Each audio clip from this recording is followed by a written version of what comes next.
오늘은 2020년 상반기를 마무리하는 6월의 마지막 주일입니다. 하나님의 인도하심에 감사하면서 하나님께 예배드리도록 하겠습니다. 다 같이 묵상 기도하겠습니다. 내가 무엇을 가지고 여호와 앞에 나아가며 높으신 하나님께 경배할까? 내가 번제물 1년 된 송아지를 가지고 그 앞에 나아갈까? 여호와께서 천천의 수양이나 만만의 강수 같은 기름을 기뻐하실까? 내 허물을 위하여 내 마다들을, 내 영혼의 죄를 인하여 내 몸의 열매를 드릴까? 사람아, 주께서 선한 것이 무엇임을 내게 보이셨나니 여호와께서 내게 구하시는 것이 오직 공의를 행하며 인자를 사랑하며 겸손히 내 하나님과 함께 행하는 것이 아니냐. 아멘. 다 같이 찬양 드리겠습니다.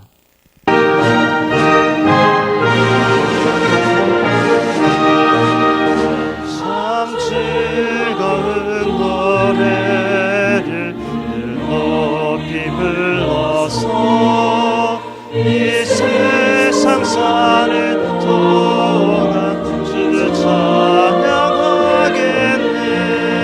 축복의 산에 올라 멀리 바라보니 나 건너갈 요단강 두려지 보이네.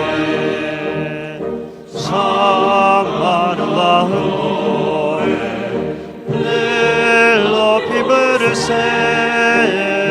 하늘의 소망 주신 주 찬양하여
하늘의 소망 주신 주 찬양하여 참 아름다운 노래 다 함께 부르세. 하늘의 기쁨 주신 주 찬양하여 참 즐거운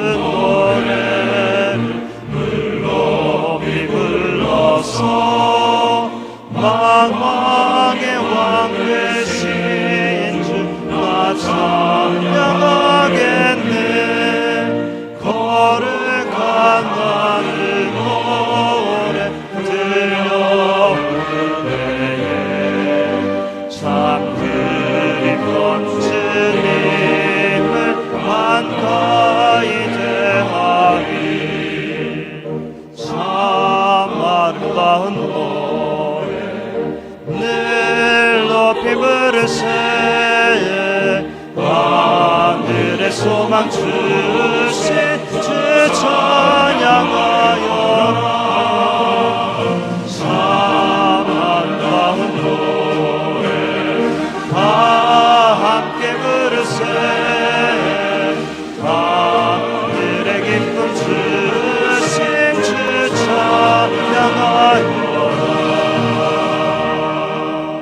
온 우주와 인류의 역사를 통치하시는 전능하신 하나님, 어려운 시기에도 주님을 예배할 수 있음이 너무나 감사합니다. 한 해의 반을 보내면서 주님 지키시고 인도하시어 여기까지 오게 하시니 감사를 드립니다.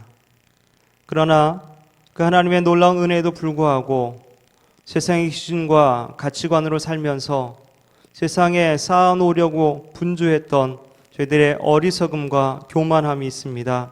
주님 용서하여 주옵소서. 주님의 나라와 의를 구하는 일에 너무도 게을렀던 저희들을 용서하여 주옵소서. 이 땅 가운데 하나님 나라를 만들어가는 거룩한 삶과 영원한 하나님 나라를 소망하며 살아갈 수 있도록 도와주옵소서. 앞으로의 상황들이 어떻게 펼쳐질지 알지 못하나 선하신 주님께서 여전히 다스리시고 인도하심을 믿게 하시사 주님 주시는 참된 평안함을 누리게 하여 주옵소서. 시간 예배하며 저희들의 몸과 마음을 드리오니 주님 받아주시고 주시는 말씀 가운데 새롭게 결단하며 순종하는 저희 모두가 되게 하여 주옵소서. 모든 것 감사드리며 우리의 전부가 되시는 예수님의 이름으로 기도드립니다. 아멘.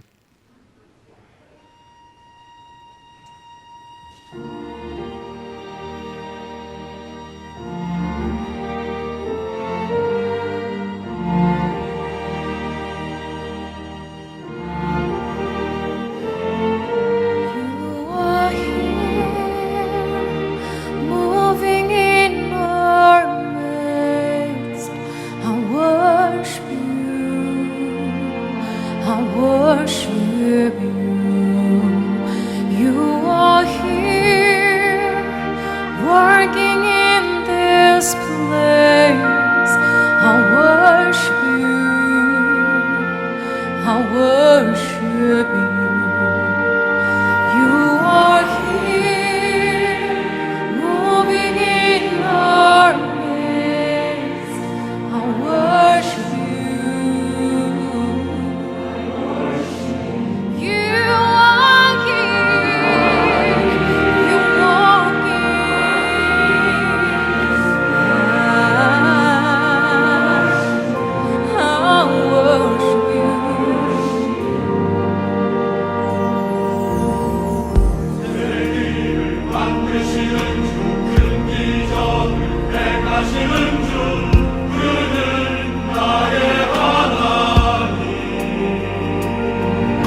사도신경으로 신앙 고백 드리겠습니다.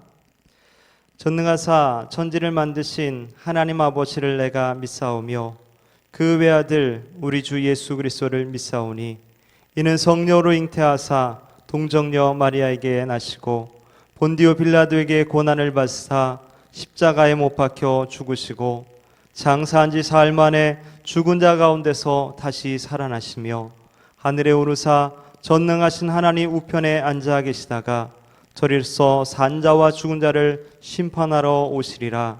성령을 믿사오며 거룩한 공회와 성도가 서로 교통하는 것과 죄를 사하여 주시는 것과 몸이 다시 사는 것과 영원히 사는 것을 믿사옵나이다.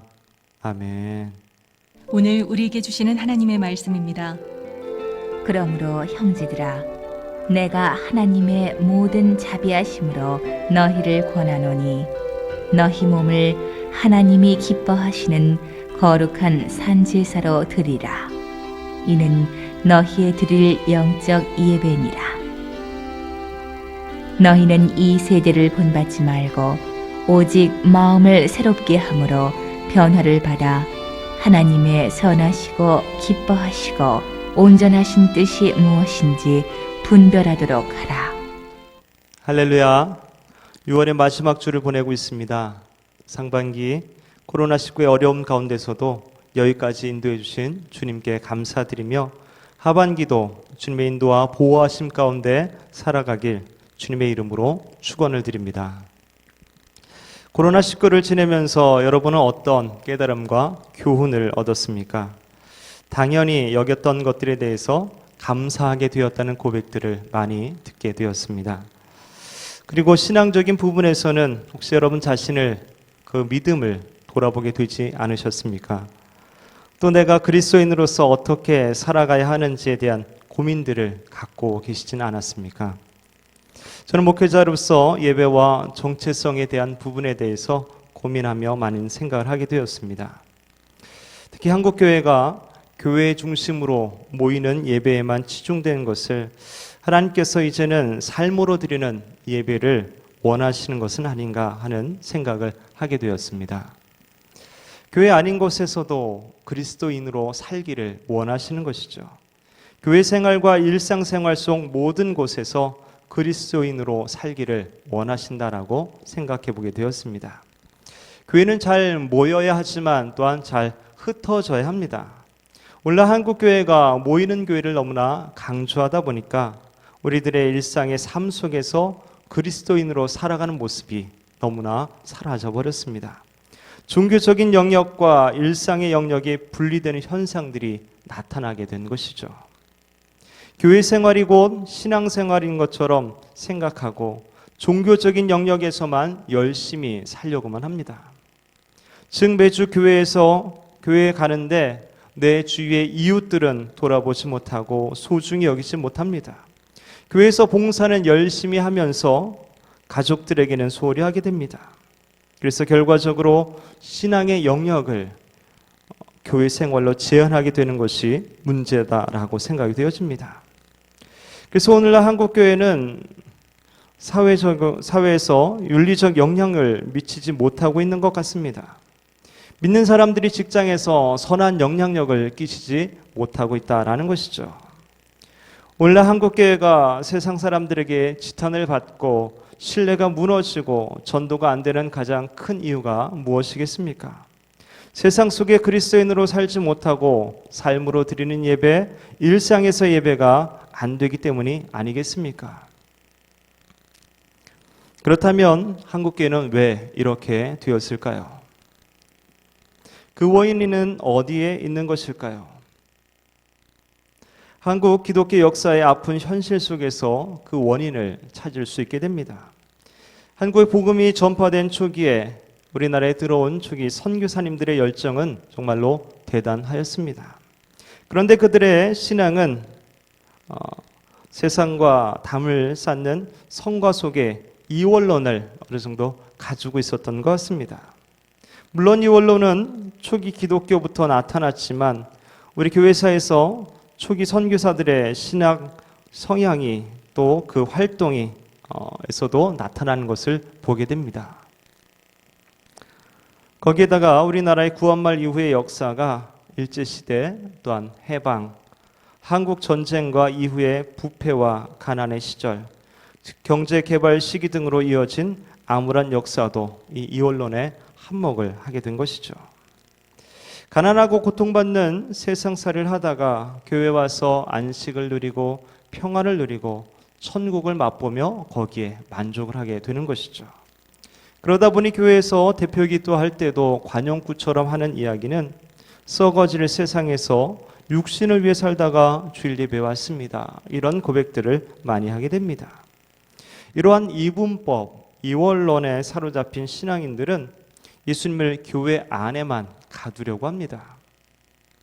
그리스도를 교회만의 머리로 여기게 된다는 것이죠. 그리고 그를 영적인 세계만의 주인이라고 생각합니다. 여러분들 어떻게 생각하십니까? 많은 이들이 신앙을 가지고 있으면서 사회나 역사와 동떨어진 삶을 삽니다. 세상 만물과 분리된 느낌입니다. 신앙생활을 교회 생활로 생각합니다. 신앙이 좋은 것은 교회 생활을 잘하는 것으로 생각합니다. 경건이라는 것도 예배나 기도, 성경 묵상이나 전도나 교회 봉사 등으로 좁게 이해하곤 합니다. 그러다 보니 자신이 몸담고 있는 일상의 삶, 사회, 역사는 그 의미를 잃어버리게 됩니다. 매일 10시간이나 열중하고 수고하면서 살아가는 직장이나 가정은 그리스도와 아무 연관이 없게 되는 것이죠. 그래서 열심히 있는 성도들은 이 의미 없는 세상 일을 뒤로 하고 교회와 영적인 세계에 오히려 몰입을 하려고 합니다. 더 나아가 교회는 예수 그리스도의 영역이기 때문에 하나님의 말씀과 신앙의 원리로 돌아가지만 교회 밖 세상은 세상의 원리로 돌아간다라고 생각을 합니다. 그래서 교회에서는 성경의 원리대로 살아가지만 세상에 나가서는 세상의 원리를 쫓아서 살아가게 되는 것이죠. 우리 주변에서 쉽게 찾아볼 수 있습니다. 신앙이 좋다는 분이 운영하는 한 회사가 문제가 되어서 최고 경영자가 법정에 서서 재판을 받는 일들이 종종 있게 되죠. 개인적으로는 엄격하고 정직하며 성실한 그런 신앙인이지만 법인체인 회사를 경영할 때는 그런 성경적 원칙을 전혀 지키지 않고 그저 세상의 관행대로만 하는 경우가 많이 있다라는 것입니다. 이처럼 어떻게 살 것인가와 어떻게 경영할 것인가를 분리해서 생각하는 것이 바로 대표적인 이원론인 것이죠. 비단 기업뿐만 아니라 직장 생활하는 일반인들도 주일에 교회에서 생활할 때와 교회 밖에서 생활하면서 뭔가를 결정하고 판단할 때의 기준이 전혀 다른 것을 보게 된다라는 것입니다. 자, 그러면 어떻게 해야 하겠습니까? 우리는 세상에 대한 예수님의 주권과 예수님의 통치하심을 알아야 합니다. 세상 사람들은 예수님을 세상의 지극히 작은 부분으로 생각을 합니다. 한 일부분으로 생각하는 거죠. 기독교를 그저 한갓 유대인의 종교로 치부하고 예수를 훌륭한 위대한 인류의 스승 정도로만 여기고 있다라는 것입니다. 그러나 예수님은 세상의 한 부분이 아닙니다. 세상에 대한 주권을 가지고 계시고 세상을 여전히 통치하고 계시는 분이십니다. 에베소서 1장에 있는 말씀을 함께 읽도록 하겠습니다.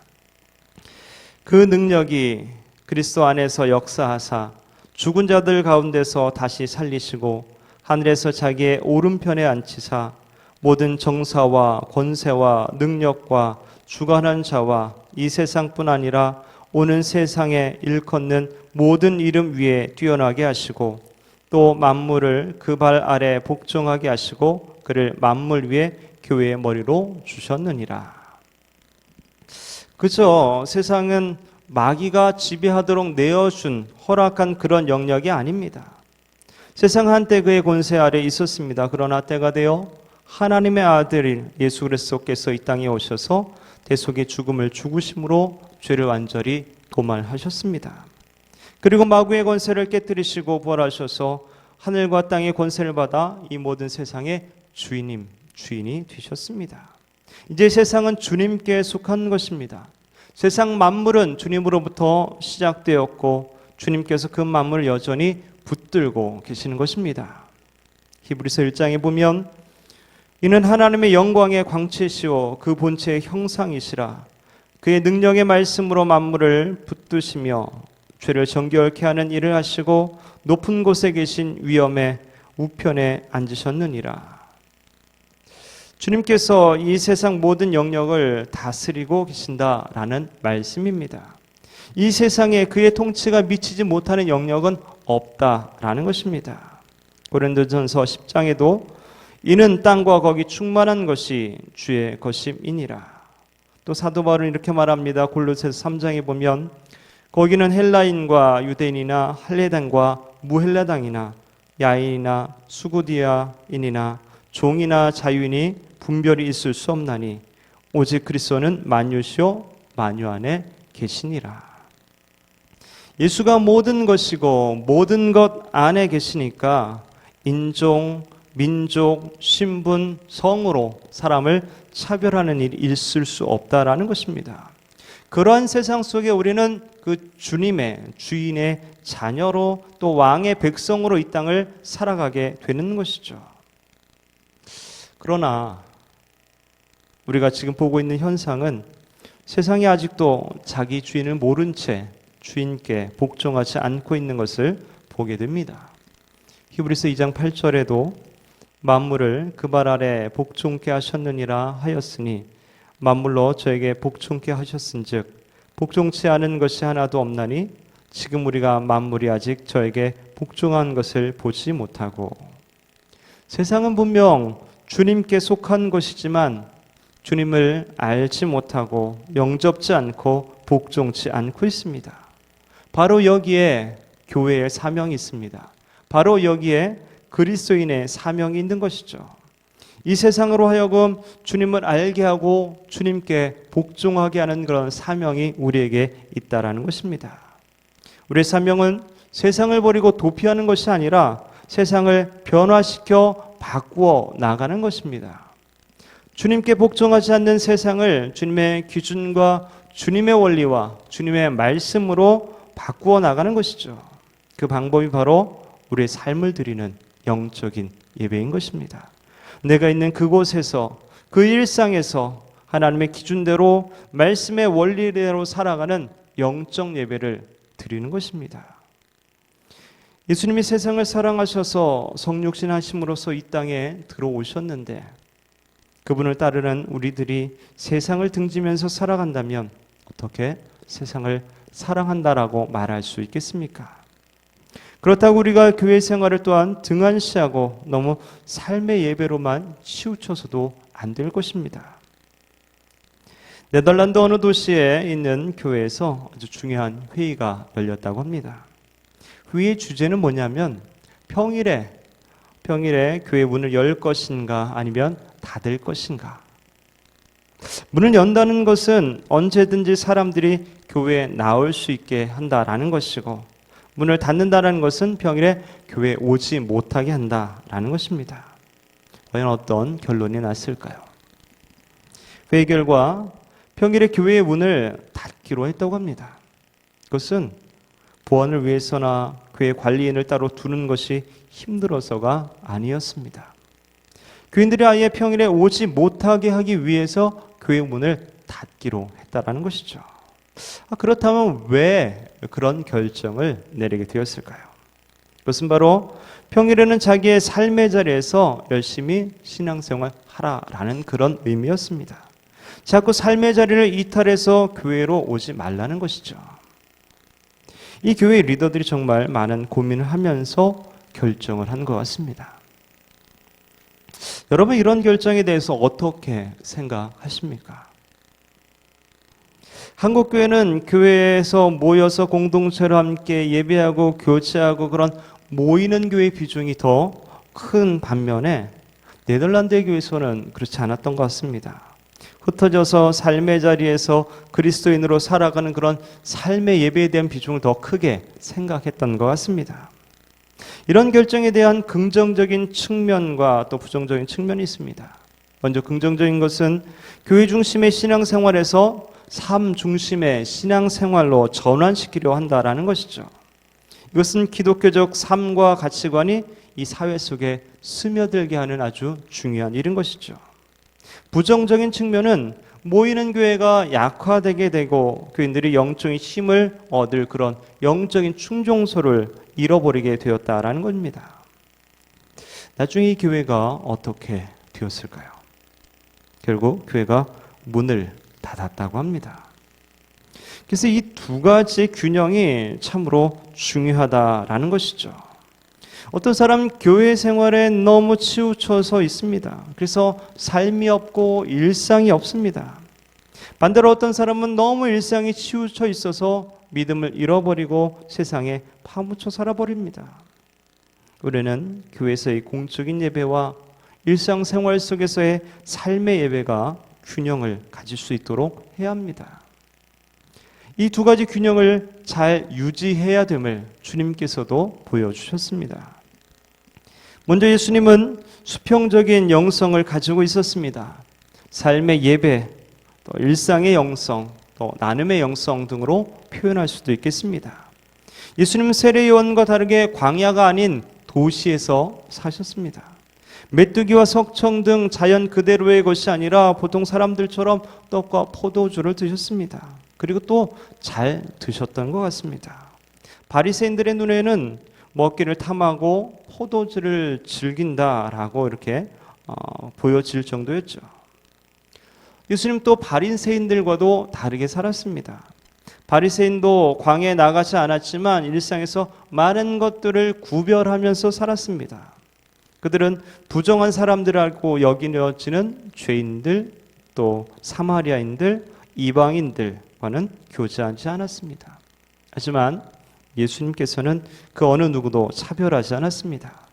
바리새인의 초청에도 기꺼이 응하셨고 세리와 죄인들과도 함께 식사를 나누셨습니다. 이를 보고 바리새인들은 예수님은 죄인들의 친구다라고 비아냥거리게 되죠. 그 말은 부정한 자들과 어울리는 예수님 동안 결국 부정한 자라는 그런 의미를 담고 있습니다. 그들의 기준에서 보기에 예수님 정말 경건치 못한 그런 사람들이었던 것이죠. 한마디로 예수님은 일상 속에 계신 분이었습니다.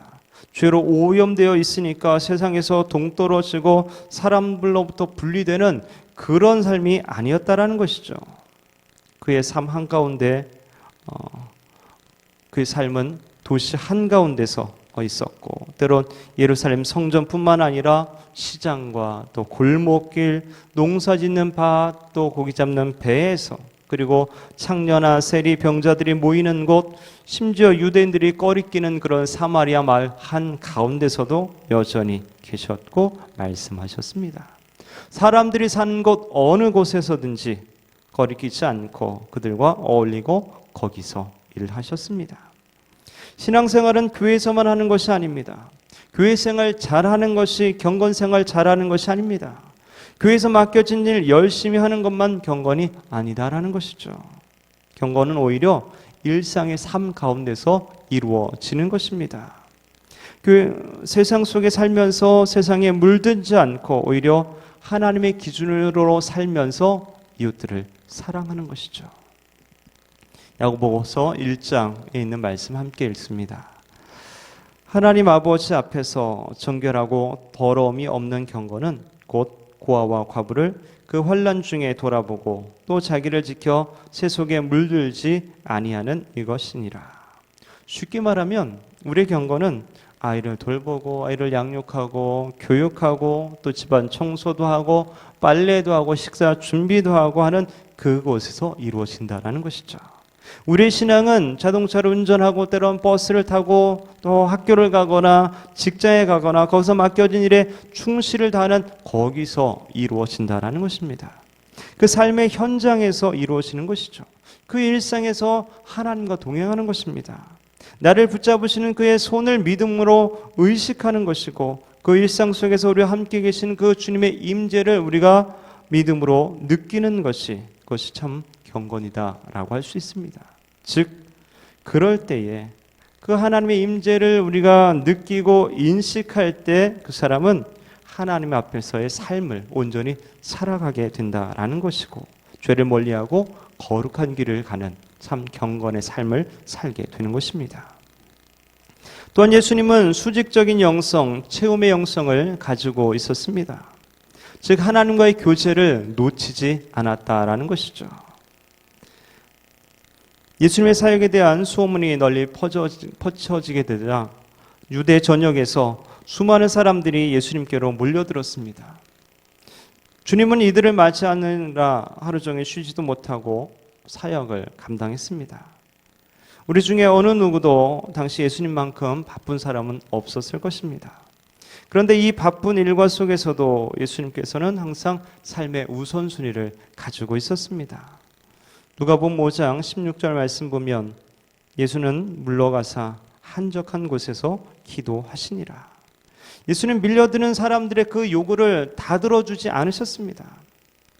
예수님 만나려 멀리서 찾아온 사람이나 불편함을 가지고 찾아온 그 간절한 소망을 가지고 온 사람들, 근데 그 사람들 입장에서 뭐 얼마나 낭패였겠습니까? 예수님 만나주지 않고 또 한적한 곳에 가셨을 때 말이죠. 예수님 과연 그 사람들의 입장과 마음들을 모르셨을까요? 그러나 예수님은 그들을 피해 한적한 곳으로 가셨습니다. 그리고 홀로 기도하셨다라는 것이죠. 그것이 우선순위입니다. 이것을 통해서 사역할 수 있었고 이것을 통해서 살아갈 수 있는 것입니다. 하루의 첫 시간도 이렇게 시작하시죠. 새벽 오히려 미명에 예수께서 일어나사 한적한 곳으로 가사 거기서 기도하시더니 필요하면 밤을 새워서 기도하셨습니다. 이때 예수께서 기도하시러 산으로 가사 밤이 맞도록 하나님께 기도하시고 공생애를 시작하면서 주님은 광야에서 40일간 금식하면서 홀로 계셨습니다. 아무도 없는 그 한적한 곳에 광야에서의 이 시간은 그 누구의 방해를 받지 않고 하나님께 집중하고 하나님과 만나고 교제할 수 있는 시간이었습니다. 기도하며 하나님의 음성을 듣는 그런 시간이었다라는 것이죠. 주님께도 이 시간들이 필요했다면 우리도 너무나 당연히 필요하지 않겠습니까? 요즘 휴대폰은 생활 필수품이죠. 언제 어디서나 우리와 동행을 하고 있습니다. 그것을 통해서 우리는 세상과 소통하고 여러 가지 많은 유익을 얻게 되죠. 그런데 이렇게 중요한 것이 무용지물이 될 때가 있습니다. 바로 배터리가 없을 때죠. 배터리가 아웃되면 아무 소용이 없습니다. 그래서 우리는 늘 충전에 신경을 쓰게 되죠. 충전기를 가지고 다니거나 때론 보조 배터리를 가지고 다니게 됩니다. 응급차가 환자를 싣고 서울까지 급하게 가야 하는 상황이 있다고 합시다. 서울의 큰 병원에서 수술을 해야 되기 때문에 엄청나게 빠른 속도로 달려가게 됩니다. 그런데 이렇게 급하게 달리더라도 중요한 것을 놓치면 안 되죠. 바로 기름을 넣는 것입니다. 요즘 하이브리드나 전기차가 있지만 어쨌든 중요한 것은 연료를 주입하고 충전해야 한다라는 것이죠. 이런 원리가 우리의 삶에서도 우리 신앙에서도 정말로 필요한 것입니다. 수직적인 그런 영성이 없으면 어느 누구 수평적인 일상의 영성을 유지할 수 없다라는 것이죠. 수많은 사람들과 부딪히면서 어떤 불쾌한 일, 짜증나는 일, 두려워하는 일, 때론 유혹과 시험 속에서 우리의 영성은 점점점 소진되어 갑니다. 우리의 충만함은 점점 사라져가고 믿음은 점점 떨어져 간다는 것이죠. 마치 방전되어 쓸 수 없는 핸드폰처럼 또는 기름 떨어진 자동차처럼 믿음의 생명력과 힘을 잃어버리게 된다라는 것이죠. 그러므로 우리에게는 반드시 하나님과의 교제를 통해서 충전하는 체험의 시간이 필요한 것입니다. 이것은 세상과 구별되는 시간입니다. TV 소리나 전화 소리, 유혹의 소리들, 화나게 하는 소리들, 경쟁의 소리들, 주변에 쓸데없는 그런 소리들, 심지어 가족들까지 이 모든 것들로부터 구별되는 그런 시간이 필요하다라는 것이죠. 예배, 속회, 사역, 성도들과의 영적 교제 등 치유의 시간이 필요합니다. 루터 역시 혼자 있을 때는 굉장히 쉽게 침체에 빠지곤 했다고 합니다. 여러 가지 부정적인 생각에 빠졌다라는 것이죠. 성도들과의 모임에서는 다시 영적인 불이 활활 타오르게 되었다라고 그렇게 고백을 합니다. 믿음의 지체들이 모이는 곳에 성령이 강력하게 역사하시게 된다라는 것이죠. 더 나아가 조용한 곳에서 홀로 기도하고 하나님의 말씀을 듣는 개인적인 예배의 시간이 필요합니다. 교회에 찾아가서 기도하고 때론 집이나 건전한 기도원이나 중요한 것은 하나님의 만남과에 집중할 수 있는 그런 시간과 장소가 필요하다라는 것입니다. 그리고 거기서 우리는 영적인 에너지를 충전해야 합니다. 그 우선순위를 우리가 잊어버리면 안 된다라는 것이죠. 네덜란드의 한 교회가 평일에 교회 문을 닫음으로써 성도들의 세상에서 맡겨진 일을 잘 감당하도록 하였습니다. 수평적인 나눔의 영성을 강조했지만 대신 수직적인 체험의 영성은 소홀히 했고 결국 균형을 잃고 무너져 버리게 된 것입니다. 그렇다면 우리는 세상 속에 그리스도인으로서 과연 어떻게 살아야 하겠습니까? 오늘 본문 말씀 1절 말씀 함께 읽도록 하겠습니다. 그러므로 형제들아 내가 하나님의 모든 자비하심으로 너희를 권하노니 너희 몸을 하나님이 기뻐하시는 거룩한 산제사로 드리라. 이는 너희의 드릴 영적 예배니라. 하나님은 일주일에 한 번의 교회에서의 공예배가 아닌 모든 삶의 예배를 원하고 계십니다. 하나님의 자비하심을 받은 사람, 십자가의 은혜의 사람은 그 은혜에 감사하며 자기의 몸을 들여서 하나님의 선하시고 기뻐하시고 온전하신 뜻대로 행하면서 살아가게 됩니다. 그것이 바로 영적 예배다라고 말씀하고 있는 것입니다. 세상에서 살아가는 모든 삶은 더 이상 세속의 삶이 아니라 하나님께 드려지는 거룩한 예배가 되어야 합니다. 가정에서, 직장에서, 사회에서 모든 일들이 하나님의 일이 되어야 합니다.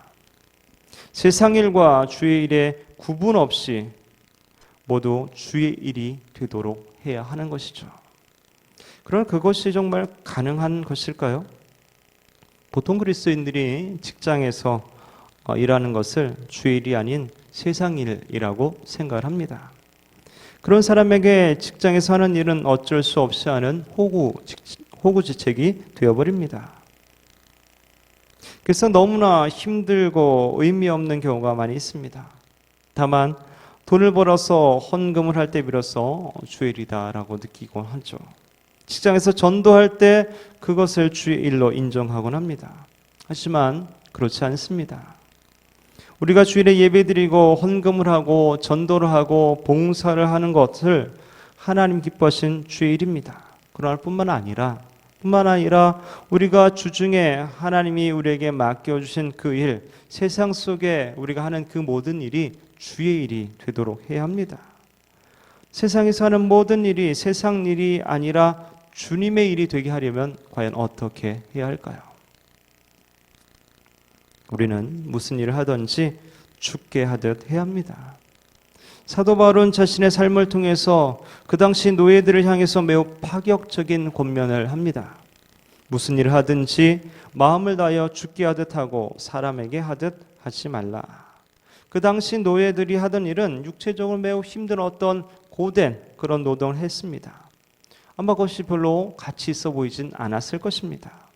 온갖 집안일과 주인 가족의 수종을 드는 일, 밤 지내고 나면 대소변을 치우는 일까지 했던 그런 삶을 살았습니다. 그런데 그 노예들이 이제 주인과 함께 예수를 믿게 되었고 주님 안에서 한 형제 자매가 되었습니다. 그러다 보니까 주인에게 소홀히 하게 되었던 것이죠. 바로 그런 상황에서 사도 바울은 노예들을 향해서 그 모든 일을 죽게 하듯 하라라고 권면하고 있는 것입니다. 그들에게 맡겨진 고된 일을 어쩔 수 없이 하거나 남의 눈치 때문에 하는 것이 아니라 하나님께 하듯이 하라라고 말하는 것입니다. 그럴 때 그 일은 바로 주의 일이 된다라는 것이죠. 삶의 예배가 된다라는 것입니다. 한 독실한 그리스도인이 설렁탕집을 인수받아 경영하게 되었다라고 합니다. 그는 설렁탕집을 시작하면서 하나님, 이 집을 찾는 손님들을 예수님을 대하는 것처럼 모시겠습니다 라고 결단하며 기도했습니다. 근데 주방장이 뼈다귀를 오래 우린 국물처럼 보이도록 설렁탕 국물에 커피 크림을 넣어 하루에 8 동안 그 양을 만들어 놓은 것입니다. 주인은 그날 음식점 문을 닫고 이렇게 써붙였다고 하죠. 오늘 하루는 쉽니다. 그리고 기도했습니다.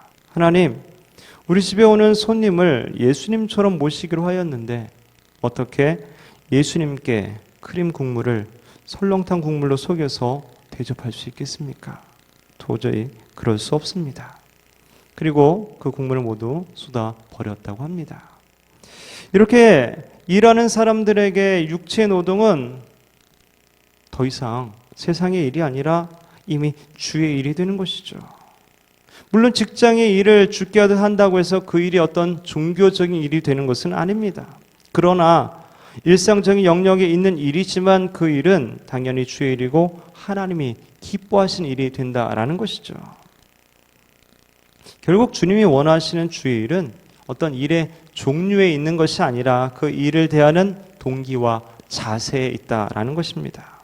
그래서 하나님의 영광을 위해서 하는 모든 일이 바로 주의 일이 될 수 있는 것이죠. 고린도전서 10장에 보면 그런즉 너희가 먹든지 마시든지 무엇을 하든지 다 하나님의 영광을 위하여 하라. 전도하고 예배드리고 교회에서 봉사하는 일은 하나님의 일이고 세상 직업이나 가사를 돌보는 일은 세상 일이라는 식의 그런 구분은 잘못된 것입니다.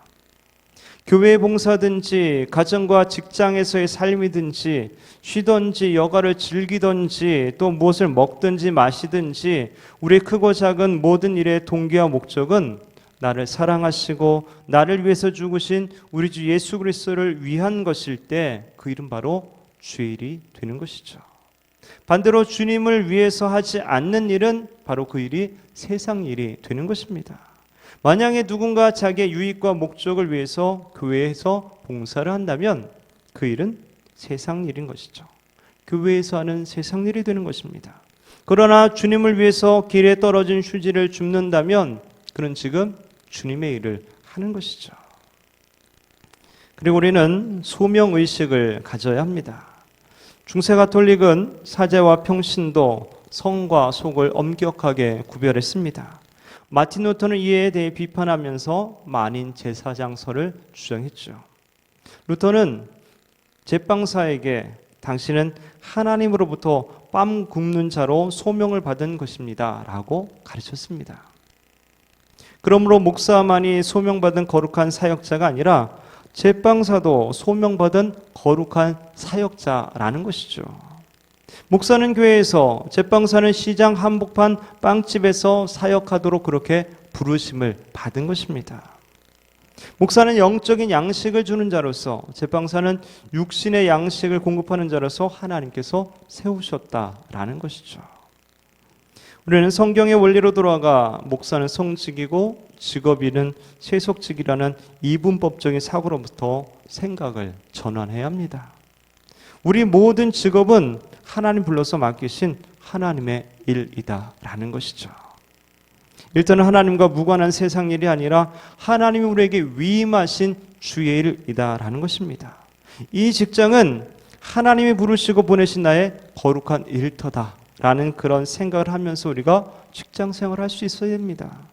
이 가정은 하나님 나를 부르시고 보내신 곳이다 라는 그런 마음으로 우리가 집안일을 할 수 있어야 합니다. 그리고 정말 그렇게 확고히 믿는다면 그 사람으로 인해서 그곳이 변화되지 않겠습니까?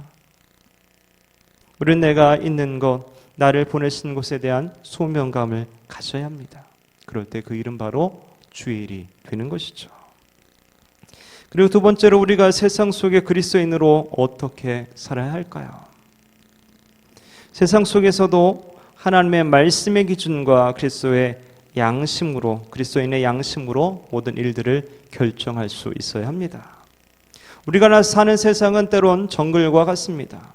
항상 모두가 열심히 일하고 서로를 격려해주고 도와주고 선한 양심으로 페어플레이하고 공평과 정의와 사랑이 가득하다면 얼마나 좋겠습니까? 우리가 사는 세상 속에 관습, 제도, 관행 이런 것들이 있어서 우리는 신앙과 양심에 갈등을 겪게 되는 것이 오늘날의 현실이죠. 때론 보이지 않는 갑과 을의 관계 속에서 정글의 법칙이 현실로 다가옵니다. 때론 불편 부당한 대우를 당하기도 하고 불의한 관행과 부딪히기도 하고 그리스도인의 양심으로서는 도저히 동참할 수 없는 자리를 강요받기도 합니다. 아직 죄가 관영하는 이 세상과 성도들 사이 항상 이 긴장이 있기 마련이죠. 이런 자리에서 성도는 타협하기가 쉽습니다. 물론 죄가 성립되지 않는다면 우리가 함께 어울릴 수 있어야 하고 또 적극적으로 그들의 눈높이로 내려가야 할 필요도 있습니다. 그것을 타협이라고 말하지는 않습니다. 그러나 명백한 죄의 자리에 타협하고 동행하는 것은 우리의 신앙을 거스르는 것입니다. 그리고 그런 비양심적이고 부정한 일에 타협함으로 우리의 양심을 더럽히는 것은 결코 옳은 일이 아닙니다. 우리는 사람의 종이기 이전에 하나님의 종임을 분명히 해야 합니다. 직장에서 우리는 상사를 대할 때 죽게 하듯 순종해야 합니다. 관용이 많은 상사일 뿐만 아니라 까다로운 상사에게도 우리는 그렇게 해야 합니다. 그러나 항상 생각해야 합니다. 그 지시를 따르는 것이 혹시 하나님의 말씀을 거역하는 것은 아닌지 고민해야 하고 명백히 그런 것이라면 어떤 불이익이 있더라도 수용하지 말아야 한다라는 것이죠. 이런 삶의 자세와 태도는 회사뿐 아니라 가정과 또 국가 어느 곳에서건 마찬가지입니다. 왜냐하면 우리는 사람의 종이 아니라 하나님의 종이기 때문입니다. 물론 믿음의 단호함에도 많은 시련이 따를 수 있습니다. 그러나 하나님의 말씀은 그만한 대가를 지불할 가치가 있는 것이죠. 윌리엄 바클레이는 이렇게 말합니다. 그리스도는 우리를 쉬운 삶으로 부르신 것이 아니라 위대한 삶으로 부르신 것이다. 사랑하는 성도 여러분, 하나님은 우리가 세상 속에 살지만 세상을 본받지 말고 하나님의 뜻을 분별하여 그 기준으로 살라고 말씀하십니다. 그것이 우리가 드려야 될 영적 예배라고 말하시는 것입니다. 모이는 교회로서의 열심도 필요하고 중요하지만 세상 속에 흩어져서 세상 속에 그리스도인으로 살아가는 삶의 예배를 드리라고 하시는 것입니다. 그러기 위해서 먼저 우리는 성스러운 것과 속된 것을 구별하는 이원론적인 사고를 넘어설 수 있어야 합니다. 예수님은 교회의 주인일 뿐 아니라 온 세상의 주인이십니다. 그러기에 우리는 남의 집에 더부살이하면서 억지로 남의 일을 하는 그런 종 같은 사람이 아니다라는 것이죠. 일주일 동안 남의 집에서 일하다가 주일에 내 집인 교회에 와서 또 그 교회 일을 하고 하는 그런 것이 아니다라는 것입니다. 이 세상은 우리 주님이 만드셨고 지금도 주님이 붙들고 계시고 주님이 주인이시다라는 것이죠. 그러기에 교회 안에서만 예배하는 것이 아니라 교회 밖에서도 예배하는 삶이 되어야 합니다. 교회 밖에서도 그리스도인으로 살아야 합니다. 교회 밖에서도 여전히 하나님의 말씀의 기준대로 살 수 있어야 합니다. 교회 밖에서도 여전히 주의 일을 하면서 살아야 합니다.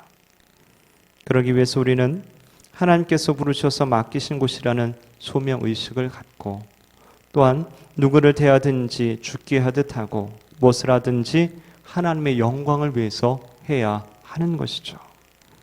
그렇게 우리는 세상을 거룩하게 만들어 가는 것입니다. 가정을 거룩하게, 또 직장을, 그리고 국가를 거룩한 하나님의 나라로 만들어 가는 것입니다. 바라기는 세상 속에 참된 그리스도인으로서 하나님 나라를 만들어가는 저와 여러분 되시기를 주님의 이름으로 축원합니다. 다 함께 찬양하겠습니다. 따스한 성령님 마음으로 보내 내 몸을 감싸며 주어지는 평안함 만족함을 느끼네.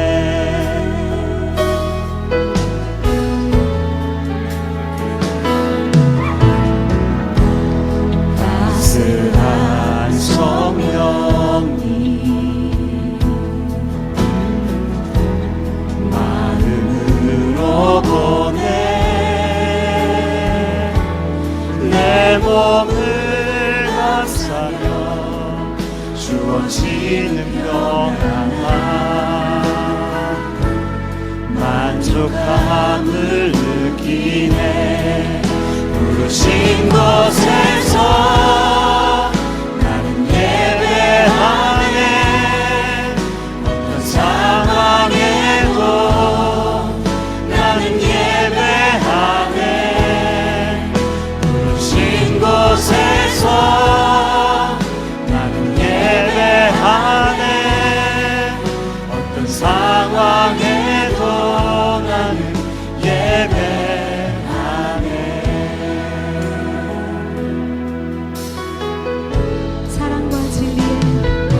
주어지는 평안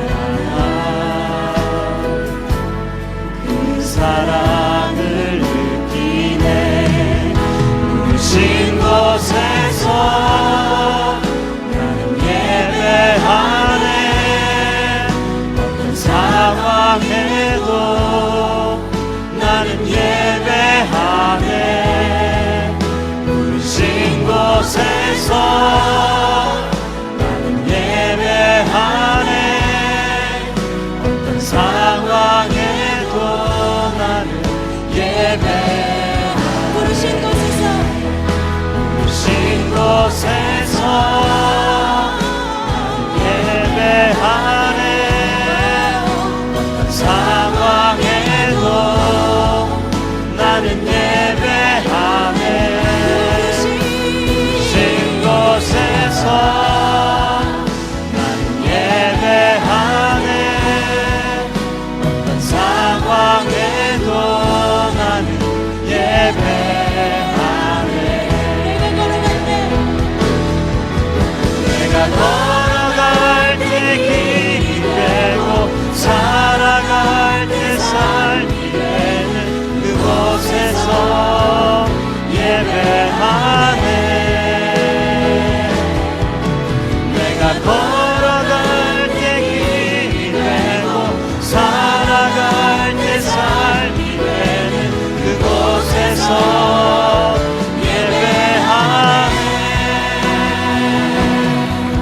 내가 걸어갈 때 길이 되고 살아갈 때 삶이 되는 그곳에서 예배하네 내가 걸어갈 때 길이 되고 살아갈 때 삶이 되는 그곳에서 예배하네 부신 곳에서 예배하네 어떤 상황에도 나는 예배하네 부신 곳에서 나는 예배하네 어떤 상황에도 나는 예배하네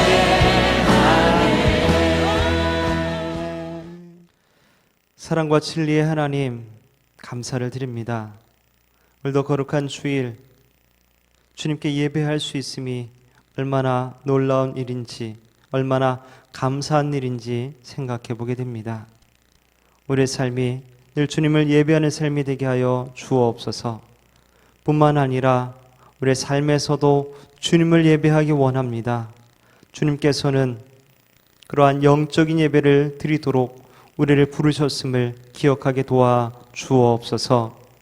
성과 속의 구별을 넘어서서 온 세상과 만물의 주인 되신 주님의 자녀로서 이 땅 가운데 살면서 주님을 예배하게 하시고 주님의 말씀의 기준대로 살아갈 수 있도록 도와 주옵소서. 하나님 부르시고 맡기신 곳이라는 소명의식을 갖게 하시고 누구를 대하든지 죽게 하듯 하고 무엇을 하든지 하나님의 영광을 위해서 살아가는 저희들 되게 하여 주옵소서. 그리하여서 이 땅이 하나님의 나라로, 하나님의 거룩한 나라로 만들어가는 주님의 귀한 도구들 되게 하여 주옵소서. 특별히 상반기를 마무리하는 시기에 하나님과의 관계와 더불어 주위의 모든 관계들을 돌아보며 결단하고 노력하게 하시사 서로 사랑하는 관계, 친밀한 관계들로 회복되게 하여 주옵소서. 또한 성전 건축의 과정을 주님 인도하여 주옵소서. 빠르게 하는 것보다 바르게 진행되게 도우시고 일꾼이 아니라 예배자가 되게 하시고 하나님의 전이 거룩하고 흠이 없게 건축될 수 있도록 도와 주옵소서. 모든 성도가 한 마음으로 하나 되어 기도하며 나아갈 때에 하나님 이루시는 성전 건축의 역사를 목도하게 하여 주옵소서. 이 시간 마음을 다해 드린 귀한 예물 받으시고 하나님 나라 영광을 위해서 또 영혼을 구원하는 복된 일에 사용되게 하여 주옵소서. 드린 손길들을 축복하시사 하늘의 신령한 것들과 땅에 기름진 것들로 채워주시며 하나님 주신 것들로 베풀고 나누는 축복의 통로가 되게 하여 주옵소서. 이제는 우리 교회와 세상의 주인 되신 우리 주 예수 그리스도의 은혜와 하나님 아버지의 포기하지 않는 사랑하심과 성령님의 동행하시고 인도하시고 역사하심이 말씀대로 살기 원하는 모든 성도들과 성도들의 가정과 직장과 사업장과 앞날 위에 이제로부터 영원까지 함께 하시기를 간절히 축원하옵나이다. 아멘. 교회 소식 전합니다. 우리 먼저 옆에 계신 분들, 앞뒤에 계신 분들 사랑합니다. 축복합니다. 감사합니다. 인사하시고요. 나라와 민족을 위해 기도하는 6월입니다. 이 땅이 하나님 나라가 되기를 위해서 구하며 코로나19를 잘 극복하며 상생과 화합과 평화의 나라가 되기를 위해서 함께 더욱 기도해 주시기 바랍니다. 오늘 6부 예배는 송혜영 집사님의 특송이 있겠습니다. 또 내일부터 한 주간 하반기 출발 특별 새벽 기도회가 있게 됩니다. 함께 기도해 주시기 바랍니다. 다음 주일은 맥주 감사 주일로 지키며 6부 예배는 서영주 청년의 특성이 있겠습니다. 교회 학교 여름 행사가 준비되고 있습니다. 일정을 참고하셔서 함께 기도해 주시기 바랍니다. 교우 동정입니다. 6교구 백백승 성도님, 최길수 권사님 가정 장남 백건호 청년의 결혼이 7월 4일 토요일 울산에서 있습니다. 함께 기도해 주시기 바랍니다. 우리 다 함께 찬양 부르시고 오늘 예배를 마치도록 하겠습니다.